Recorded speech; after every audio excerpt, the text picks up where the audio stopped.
نحمده ونصلي على رسوله الكريم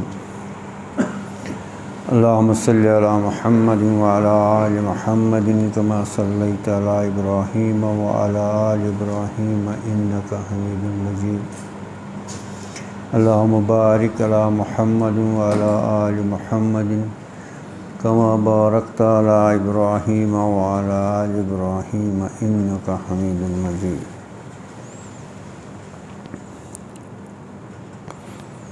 قال الله تعالى في القرآن المجيد فأعوذ بالله من الشيطان الرجيم بسم الله الرحمن الرحيم.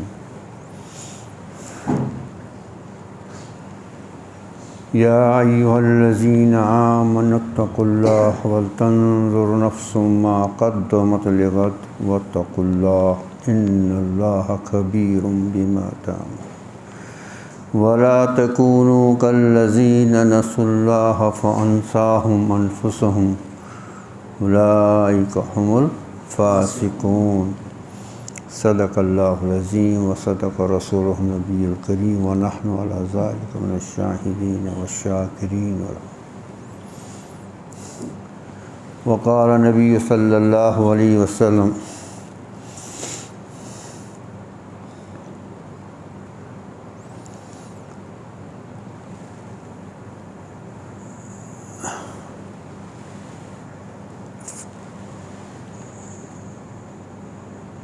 فطرت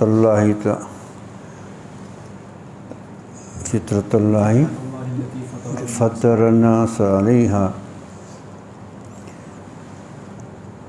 حضرت من قرآن ہے نا، قرآن کی آیت بھی ہے نا یہ. اور اس کے آگے اللہ کے نبی صلی اللہ علیہ وسلم فَأَبَوَاهُ يُحَوِّدَانِهِ أَوْ يُمَجِّسَانِهِ أَوْ يُنَصِّرَانِ كُلُّ مَوْلُودٍ یولد علی الفطرہ فأبواہ یحودانہ او یمجسانہ او ینصرانہ او کما قال علیہ الصلوۃ والسلام. اللہ سے دعا کرو کہ اللہ تعالی ہمارا یہاں بیٹھنا سننا کہنا قبول کریں. یہ جیسے میں اکثر عرض کرتا ہوں کہ یہ زندگی اور یہ سارا جو معاملہ ہے یہ درد سر نہیں درد جگر ہے، بہت سنجیدہ مسئلہ ہے. مجھے کچھ کہتے ہیں کہ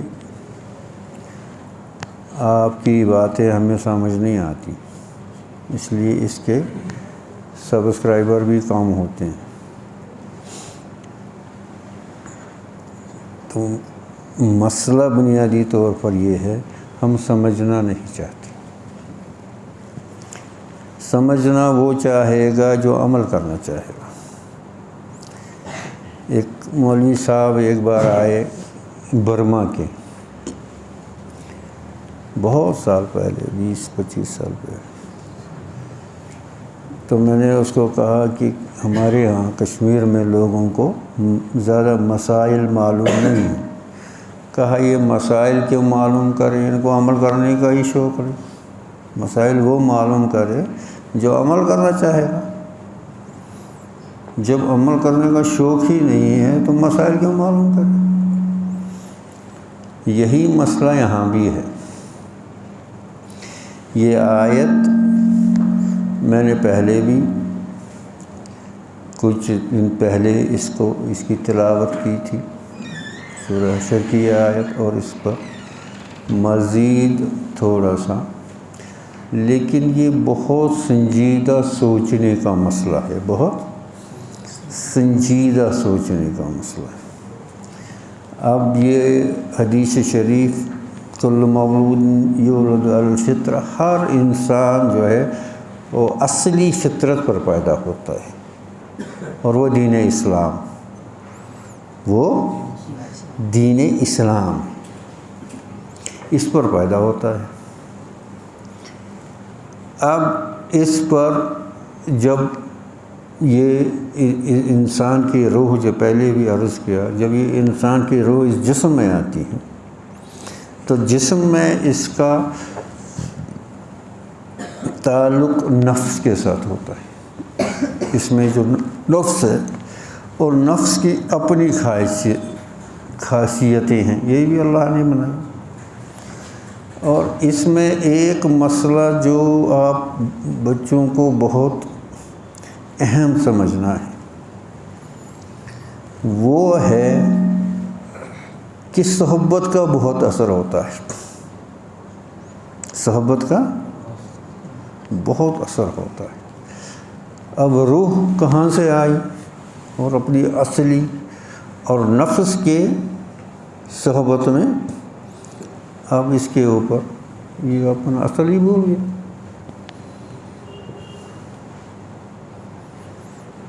یہ شیخ سعدی نے، آپ نے شاید پڑھا ہوگا گلستان میں، شیخ سعدی نے اس کو کسی نے کچھ مٹی دے دی، اس میں بہت خوشبو تھی، بہت مشک، عنبر تھے، مٹی۔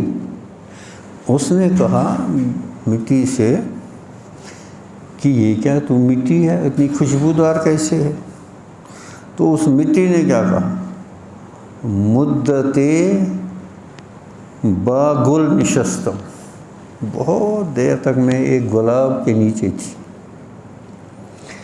جمال یار ہم نشین اثر کرت، وہ جو میرا وہاں ہم نشین تھا یعنی گلاب، اس نے میرے اندر، وگرنہ من ہما خاکم کیا ہستا، ورنہ میں مٹی ہوں۔ لیکن ایک خوشبودار اس کے ہم نشینی سے اس میں یہ اثر آ گیا۔ یہ خوب سمجھو آپ، جب تک ہم سمجھنے کی کوشش نہیں کریں گے ہم حقیقت کو نہیں پہنچ پائیں گے۔ بہت سنجیدگی کے ساتھ دین کو سننا ہے، سمجھنا ہے، اور اس کے لیے اپنے ذہن کو اور اپنے آپ کو تیار کرنا ہے۔ ویسے ہی نہیں ہوگا۔ لوگ سننا چاہتے ہیں، ادھر سے سنا، ادھر سے کچھ باتیں یاد رہی، لیکن اپنی طرز زندگی، اپنا لائف سٹائل، اپنے عقائد، اپنا یہ سوچ، اس کو بدلنے کے لیے تیار نہیں۔ ہاں سنتے ہیں، کانوں کا سواد ہوتا ہے، لیکن یہ ایسا نہیں ہے۔ جب اس دنیا میں اس جسم میں آ گیا یہ، تو اس میں نفس کے مصاحبت میں، صحبت میں، اس نفس کی خواہشات کا جب غلبہ ہو گیا تو اس کا جو اصل تھا وہ کیا ہو گیا؟ دھندلا ہو گیا، وہ دھندلا ہو گیا۔ ٹھیک، اب اللہ تعالیٰ نے کیا فرمایا؟ کتاب انزلناہ الیک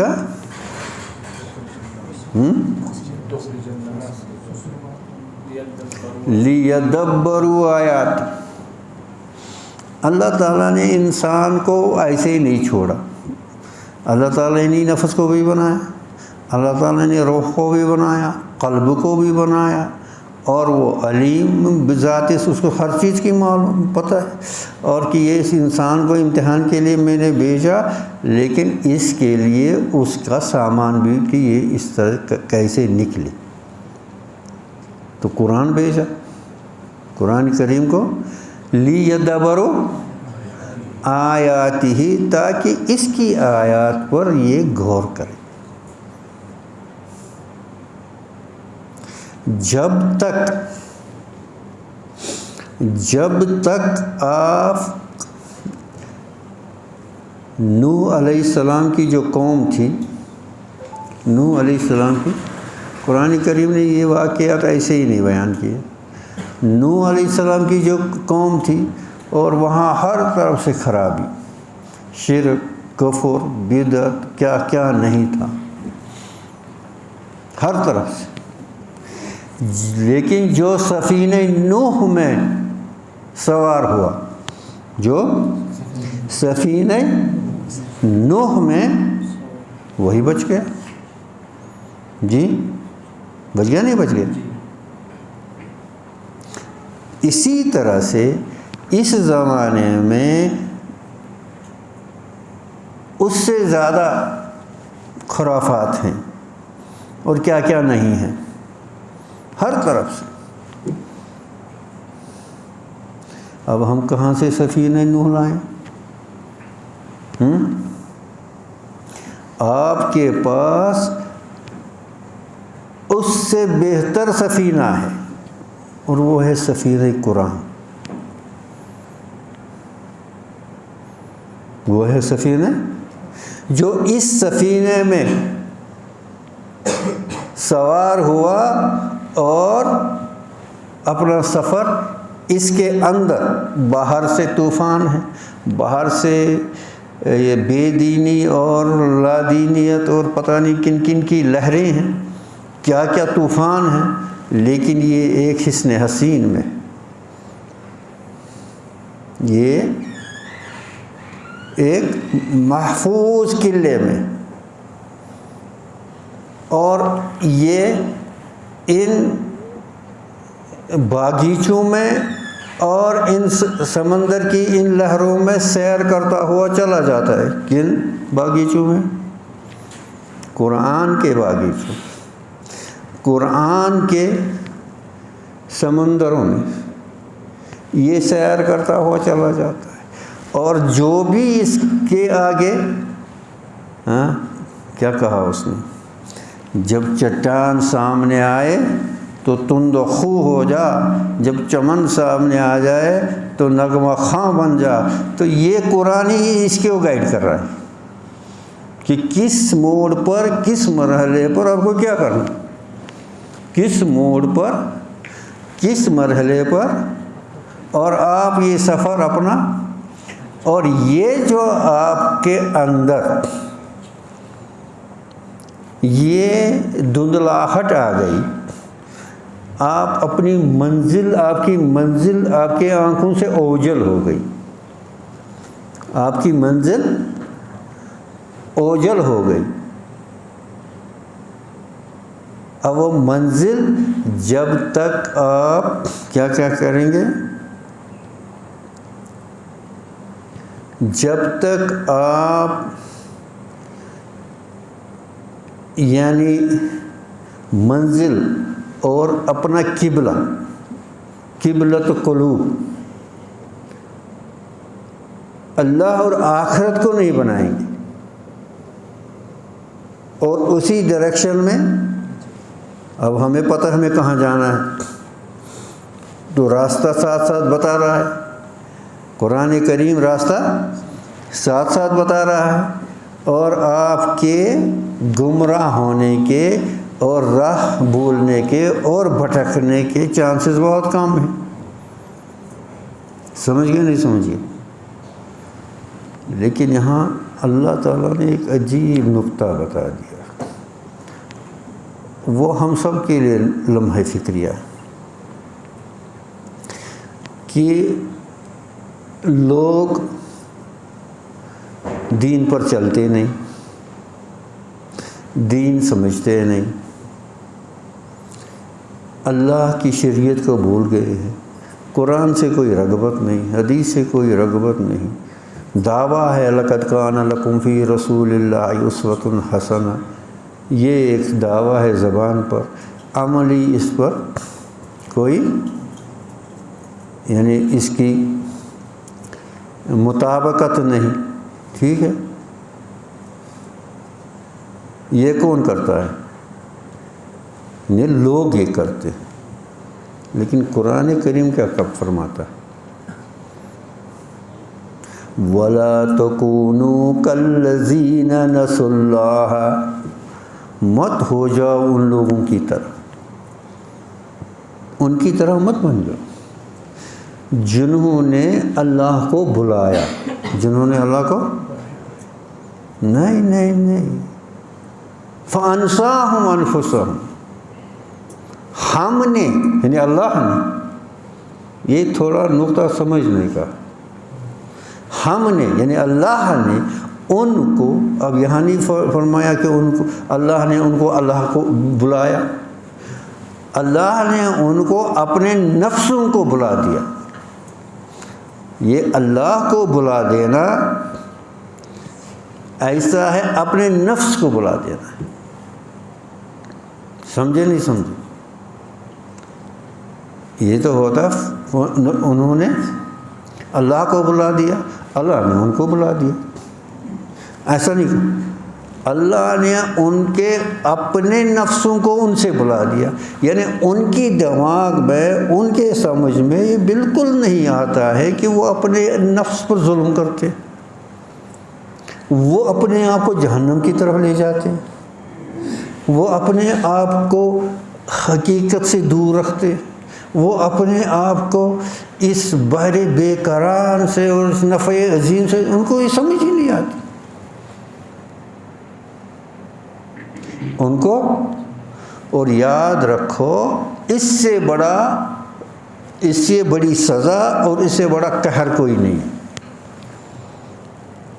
کسی کو بیماری کی یہ تکلیف ہوتی ہے، کسی کو پیسوں کی ہوتی ہے، غربت ہوتی ہے، دوسری چیز اولاد وغیرہ، یہ سب عذاب کی کچھ صورتیں ہیں بظاہر، لیکن اشد العذاب جو ہے، اشد العذاب جو ہے وہ قسوت قلب، وہ قسوت قلب کی قساوت جو ہے، فرمایا بزرگوں نے، اللہ تعالیٰ فرمایا قسوت القلب بعید منی، مجھ سے بہت دور ہے۔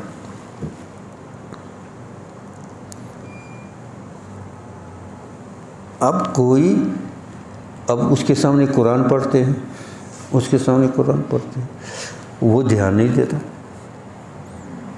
تو اس کو سوچنا چاہیے اللہ نے مجھے چھوڑ دیا، مجھ پر قہر الہی ہے۔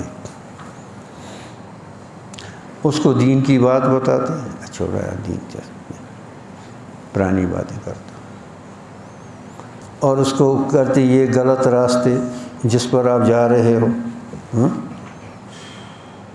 جس پر آپ جا رہے ہو اس کی سمجھ ہی نہیں آتی، مطلب یو فیل ٹو انڈرسٹینڈ، یار یہ اصل میں اس کے اوپر قہر ہوا ہے، اس کو سمجھ نہیں آتی۔ حق کو حق سمجھنا، باطل کو باطل سمجھنا، یہ صلاحیت اسے سلب کی گئی ہے۔ حق کو حق سمجھنا، باطل کو باطل سمجھنا، تو ان لوگوں کے خلاف آپ لوگوں کو غصہ نہیں آنا چاہیے، بلکہ یہ قابل رحم ہے۔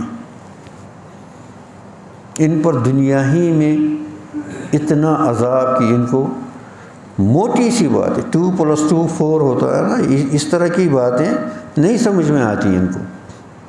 ہاں دنیاوی اس میں قارون کی طرح، قارون کو کتنی دولت ملی ہے نا، وہ اتنی موٹی بات نہیں سمجھا کہ یہ جو عقل ہے یہ بھی اللہ نے دی، اور یہ جو میٹیریل ہے جس سے میں بناتا ہوں وہ بھی اسی نے پیدا کیا، وہ جو کیمیکل سے دوسری چیزیں تھیں، وہ دھات تھے، وہ اس نے کہاں سے لائے، وہ بھی اللہ ہی کے تھے۔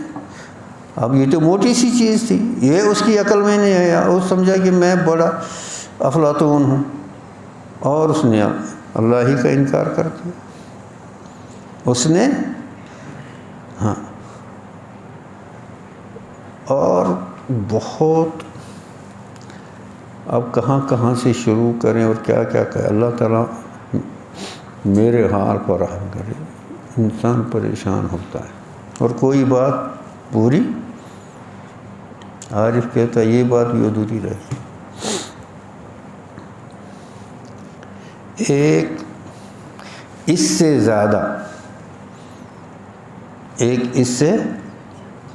زیادہ گمبھیر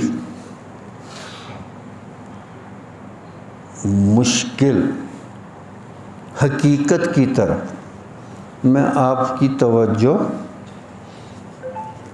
اگرچہ وہ بھاری لگے لیکن اگر ہم سمجھیں گے نہیں تو پھر کیا کریں گے، پھر خسران۔ اللہ تعالیٰ نے فرمایا یا ایھا الذین آمنوا اتقوا اللہ وکونوا مع الصادقین، اے ایمان والو اللہ سے ڈرو، وکونوا مع الصادقین۔ اب یہ جو ایمان ہے نا، ایمان لایا، یہ ایک مطلب شروع میں ایک نہتا ایک بیج ڈالا اور ایک چھوٹا کمزور سا پودا اس میں سے ایمان کا، لیکن اس ایمان کو مضبوط کرنے کے لیے، اس کو اسٹرنگتھن کرنے کے لیے اور اس کو تناور کرنے کے لیے اور اس کو دوام دینے کے لیے بہت چیزیں لازمی ہیں، بہت چیزیں لازمی ہیں، اور ان لازمی چیزوں میں جو اساس ہے وہ صدق ہے۔ کیا ہے؟ صدق۔ صدق سمجھتے ہو؟ واہ کاش ہم میں سمجھتا۔ کونوا مع فی اقوال، الفاظ پر غور کرو، فی اقوالہم، فی اعمالہم، فی احوالہم، صادقین کے ساتھ رہو۔ اور یہ متفقہ اس میں کوئی یہ نہیں ہے، یہ جب آیت اتری کونوا مع صادقین، صادقین کی مثال تو صحابہ کرام، وہ تو ہیں رول ماڈل، ٹھیک ہے، اور ان کے بعد جنہوں نے ان کی اتباع کی، ان کے بعد جنہوں نے صحابہ کی اتباع کی، وہ صادقین کی ڈیفینیشن میں آئیں گے۔ اور دوسرا نقطہ اس سے یہ جو نکلتا ہے، یہ چونکہ آیت قیامت تک ہے، اس لیے قیامت تک دنیا میں صادقین کی ایک جماعت رہے گی، ورنہ یہ حکم نہ رہتا۔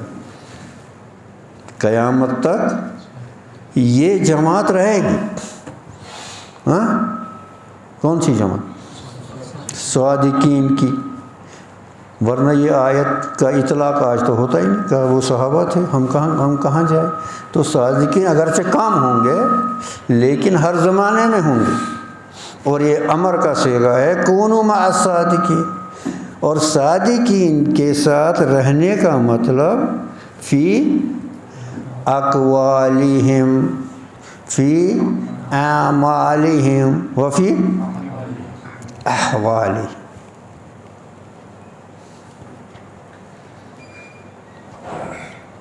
یوم ینفع صادقین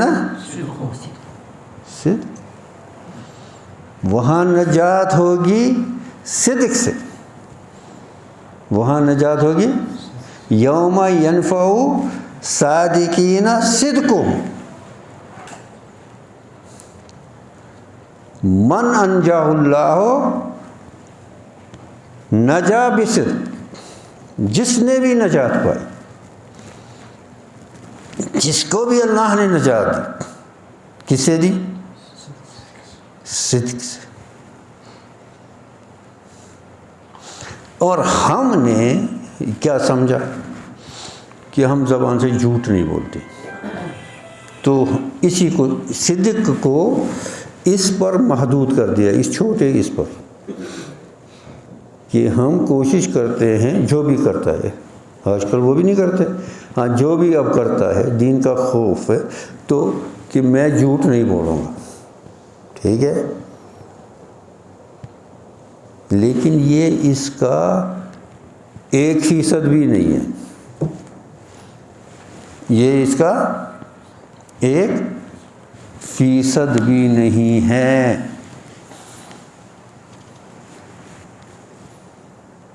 ہم جو بھی ہم کریں گے یا کہیں گے یا جو ہمارا حال ہوگا، اس سب میں صدق ہونا لازمی ہے اگر ہم نجات چاہتے۔ اب میں کہوں،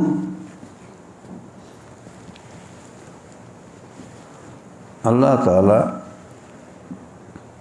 ہمیں سمجھنے کی توفیق دے، اور ہم بہت کمزور ہیں، تو یہاں ہم اس لیے تکرار کرتے ہیں تاکہ ہمیں کچھ تنبیہ ہو جائے اور اللہ ہمارے حال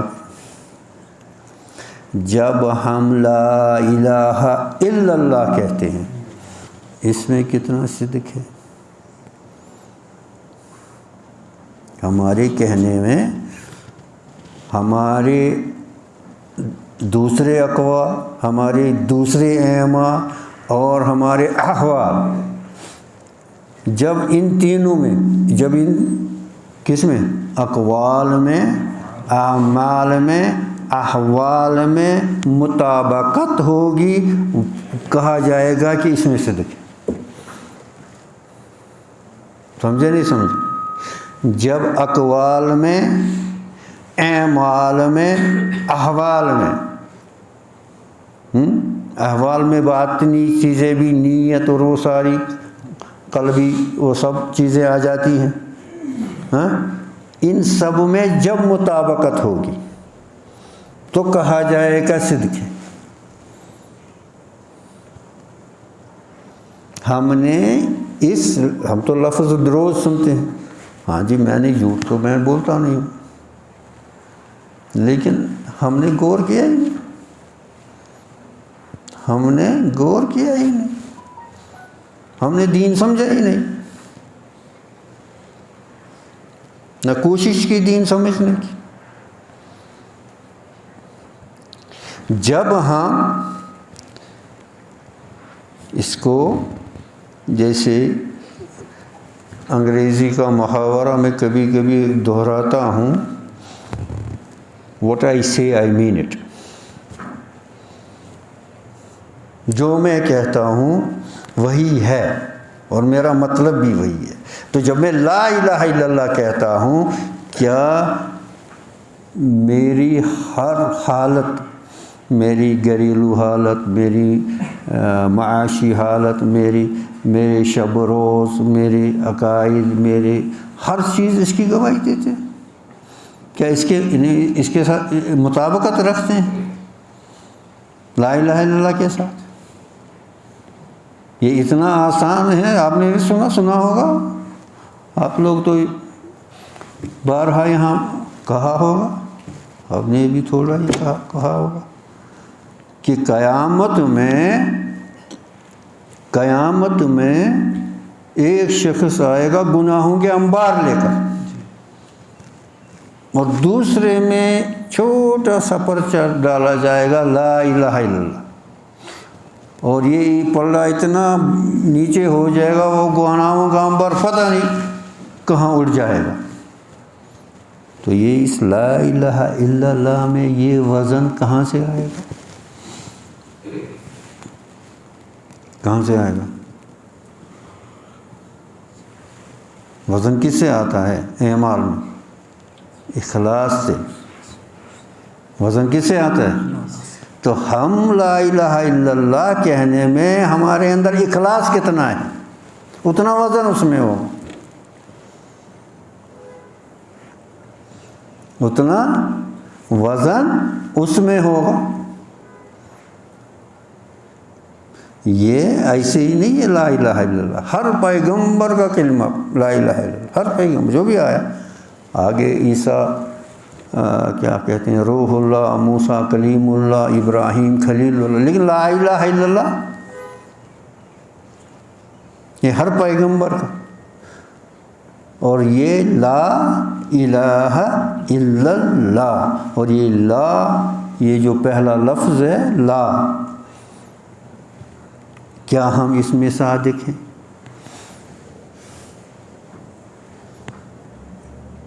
اس میں ہمارا جب تک ہم اپنے آپ کو ان شیکل سے، ان زنجیروں سے، سوسائٹی کے، سماج کے اور ان سب سے ہم ان سے نہیں نکلیں گے، ہم لا الہ الا اللہ کی ہماری زندگی اس کے مطابق نہیں ہوگی، ہماری زندگی اس کے مطابق نہیں ہوگی.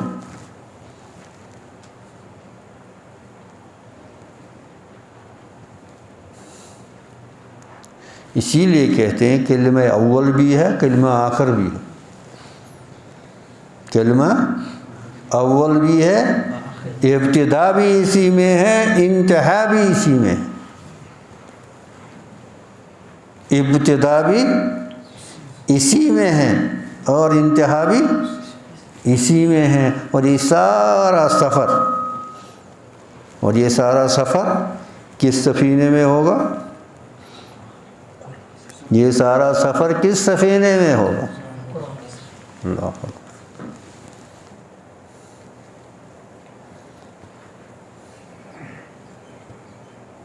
وہ سمجھنے والے نہیں رہے ہم کو شیطان نے، اللہ رحم کرے، اور اپنے نفس نے ہم کو ورگلایا، لا یغرنکم الحیات الدنیا ولا یغرنکم باللہ الغرور۔ تو لا الہ الا اللہ اب اس کے رموز اور اس میں صدق لانا، اس میں سب سے پہلے یہی آئے گا نا، سب سے پہلے کیا آئے گا؟ لا الہ الا اللہ ہی آئے گا نا، پہلے تو صدق اس میں آ جائے۔ ہم کسی چیز کو بھی لیں گے، ہم کہتے ہیں اللہ اکبر، اس میں ہمارا کتنا صدق ہے؟ اگر اللہ اکبر ہے پھر ہم دوسروں کو کیسے مانیں گے؟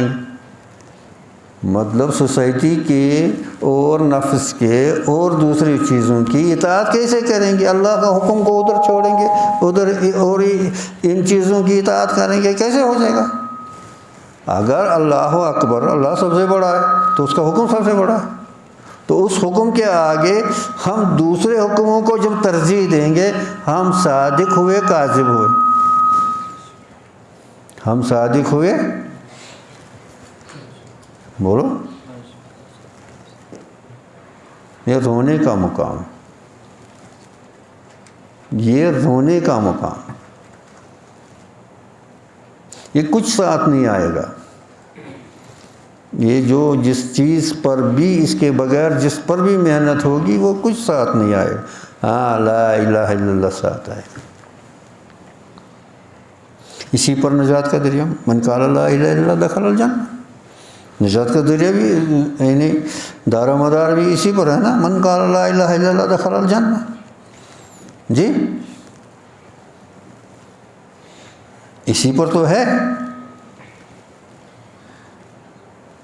لیکن اس میں صدق لانا۔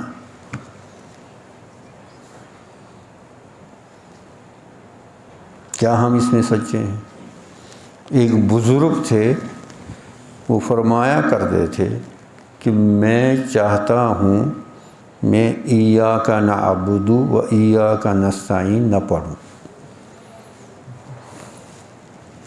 میں ایاک و ایاک نستعین نہ پڑھوں، کیونکہ میرا دل گواہی دیتا ہے کہ میری زندگی اس کے مطابق نہیں ہے، میرے احوال و اعمال و اقوال اس سے مطابقت نہیں رکھتے۔ بلکہ بعض روایت میں آتا ہے جب بندہ ایسا کہتا ہے اس کو آواز آتی ہے کذبتا، جھوٹ بولتا ہے، ہم تیری عبادت کرتے ہیں، ایاک نعبد، تیری ہی عبادت کرتے ہیں۔ ہاں اس میں ہم کتنے سچے ہیں؟ اور تجھ سے ہی مدد مانگتے ہیں، ہم حرکت سے ناقص سے تو مدد مانگتے ہیں۔ ایاک نعبد و ایاک، اب اس میں کتنے سچے ہیں؟ اس میں کتنے سچے ہیں؟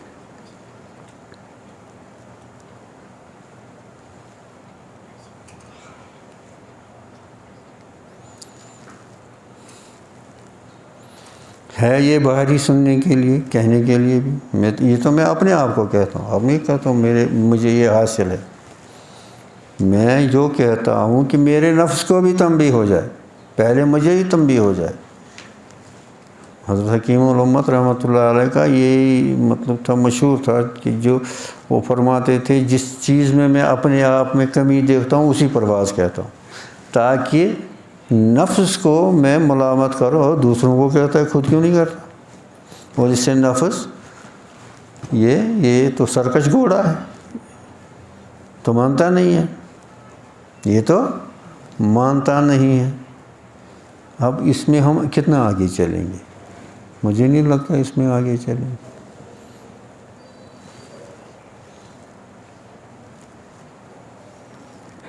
اور سننا ہے؟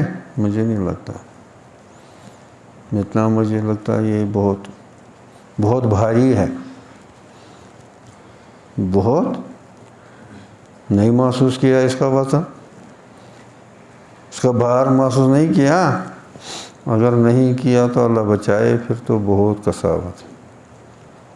اگر اس کا بھار محسوس نہیں ہوا تو پھر تو اللہ ہی بچائے۔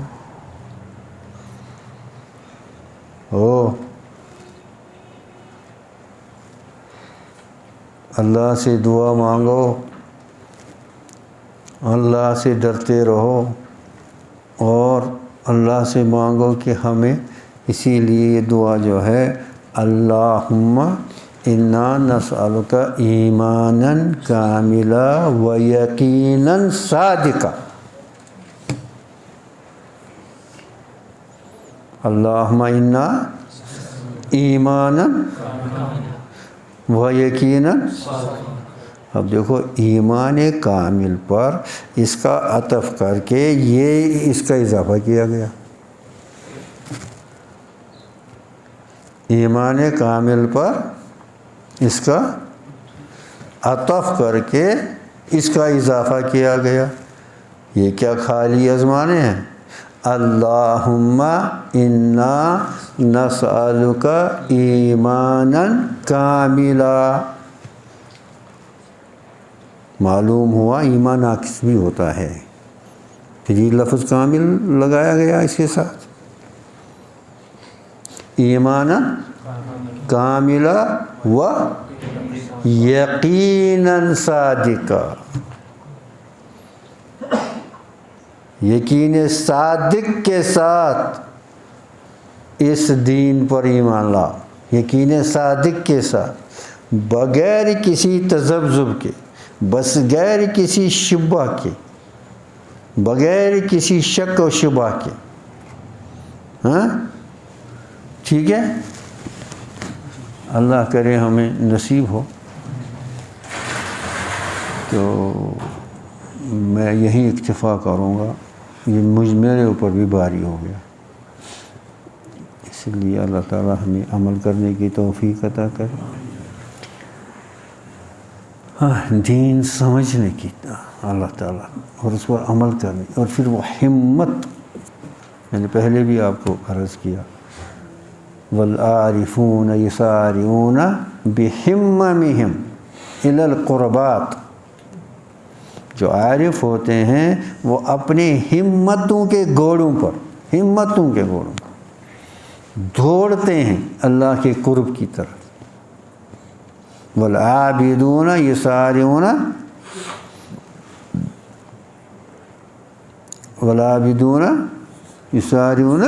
بقدمہم الی العبادات، وہ اپنے جسمانی عبادت کے ساتھ وہاں کی طرف دوڑتے ہیں، اور جو میری طرح گنہگار ہوتے ہیں والعاصون یسارعون بندمہم، وہ ندامت کے ساتھ، اے اللہ ساری زندگی گناہوں میں گزری، اس تیرے قرآن کے اس سفینے سے ایک قطرہ تھوڑا سا ملا، لیکن اس سے، اس بحر بے کران سے ہم کیا ہیں؟ بے خبر رہے، اب ہمارے سینوں کو کھول دے، جیسے پچھلی بار میں وہ آیت پڑھی تھی، افمن شرح اللہ صدرہ للاسلام وَهُوَ عَلَى نُورٍ مِّن رَبِّهِ، اس نور کا وافر حصہ اللہ تعالی ہمارے سینوں کو نصیب کرے، تاکہ ہمیں یہ اس نے جو یہ سب سے دیکھو یہ ہماری ناقدری ہے، یہ ہماری اور بے نصیبی ہے۔ ہمیں کوئی تحفہ دے، وہ جتنا وہ شخص جتنا جس قسم کا ہوگا اتنی اس تحفے کی ہم یہ 1970 میں وہ بڑے آئے تھے، انہوں نے مجھے یہ تحفہ دیا، اور اس کو کتنا اور اس پر کتنا فخر کرتا ہے۔ یہ تحفہ قرآن کا تحفہ اللہ نے دیا، یہ تحفہ ہے، یہ تحفہ ہے۔ کس کا تحفہ ہے؟ اور ہم نے کیا کیا اس کا؟ تو کیا یہ کم ظلم ہے؟ یہ کام ظلم ہے اللہ کے اس تحفے کے ساتھ جو سلوک ہم کرتے ہیں کیا ہے، یہ کام ظلم ہے؟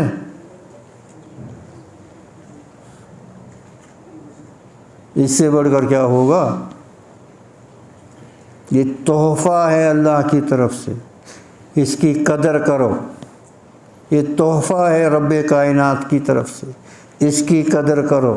اور جو اس سفینے میں یہ سفینہ دیا ہے، تب وہ جو بھی یہاں سے جو بھی طوفان آتے ہیں، دوسری چیزیں آتی ہیں، ان سے یہ آپ کی حفاظت کرے گا اور آپ کو منزل تک چھوڑ کے جائے گا نہیں، قبر میں بھی ساتھ جائے گا، حشر میں بھی آپ کی طرف سے حجت کرے گا، جب تک جنت میں داخل نہیں کرے گا آپ کے ساتھ رہے گا۔ اور وہاں اللہ جل شانہ بذات خود اس کی تلاوت کریں، جنت اس میں۔ جی مفتی صاحب صحیح ہے؟ جنت میں اقرا وارتقی، اللہ تعالی ہمیں ہمارے سینوں کو کھول دے، اس کساوت کو دور کر دے، اللہ تعالی ہماری غفلت کو دور کر دے، اور اللہ تعالی ہمیں اپنے فضل سے، اپنے کرم سے، اپنی رحمت سے، اپنی ہدایت سے، اپنے انوار سے ہمیں نواز دے اپنے فضل سے، اور ہمیں نبی کریم صلی اللہ علیہ وسلم کے نقش قدم پر چلنے کی توفیق عطا کرے۔ اللہ تعالی ہم سے راضی رہے، ہم کو اپنے سے راضی بنائے۔ وآخر دعوانا الحمدللہ۔ السلام علیکم۔